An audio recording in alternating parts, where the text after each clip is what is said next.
एक 13 साल की मासूम बच्ची को एक रिक्शे वाले ने पहले अपहरण किया, फिर उसे 5 से ज्यादा होटलों में ले गया और उस लड़की को 30 से ज्यादा बार दूसरे आदमियों को बेच दिया। दरअसल ये कहानी स्टार्ट होती है राजस्थान की गलियों में से, जहां पर श्री गंगानगर में 19 जून को एक 13 साल की बच्ची जो कि 8वीं कक्षा की स्टूडेंट थी, वो लड़की शाम को अपने घर से निकलती है और घर पर बोल के जाती है कि मैं अपने दोस्त से मिलने जा रही हूँ। और वो लड़की जब अपनी महिला मित्र से मिल लेती है, तब वो घर की तरफ लौट रही होती है, तभी उसे एक रिक्शे वाला मिलता है जिसका नाम होता है राम बाबू। वो लड़की रिक्शा ड्राइवर को बोलती है कि आप मुझे घर छोड़ दीजिए अंकल, मैं आपको घर पे जाकर पैसे दे दूंगी। लेकिन ये रिक्शा ड्राइवर उसे घर पर छोड़ने की बजाय एक होटल जॉइन नाम के में ले जाता है और वहाँ होटल में इसके दो दोस्त होते हैं, मुकेश और लालवंत सिंह।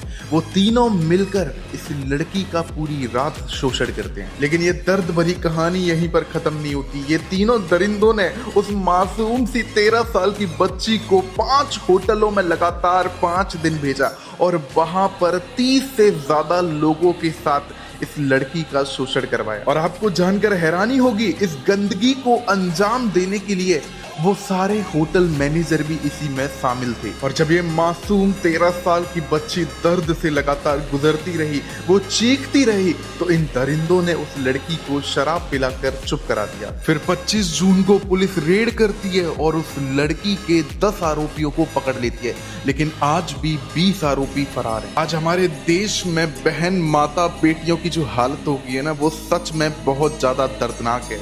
जब इस देश में किसी लड़की के साथ अन्याय हो जाता है तो वो कहीं ना कहीं सिर्फ फाइलों में केस बनकर अटक जाता है। एक दफ्तर से सिर्फ दूसरे दफ्तर तक उनकी फाइलें पहुंचती हैं और कुछ दिनों बाद वो केस दब जाता है। बिल्कुल वैसे ही जैसे उन्नाव की बेटी का केस दबा दिया था, उत्तराखंड की बेटी का केस दबा दिया था, और इस बेटी का भी शायद ऐसे ही केस दबा देंगे। और ये जो चेन है वो लगातार ऐसे ही चलती रहती है। इसी वजह से आज इस देश में हर साल 31,000 से ज्यादा माँ बहन बेटियों के साथ गलत होता है और हमारा सिस्टम एकदम चुप्पी बांध कर बैठ जाता है। खैर, मेरा काम था आप लोगों को सच दिखाना, जो मैंने दिखा दिया है। अब आपका काम है कि इस वीडियो को स्टोरी लगाना और उन नेताओं को टैग करना, ताकि इस मासूम 13 साल की बच्ची को इंसाफ मिल सके। सिर्फ एक स्टोरी इस मासूम बच्ची के लिए।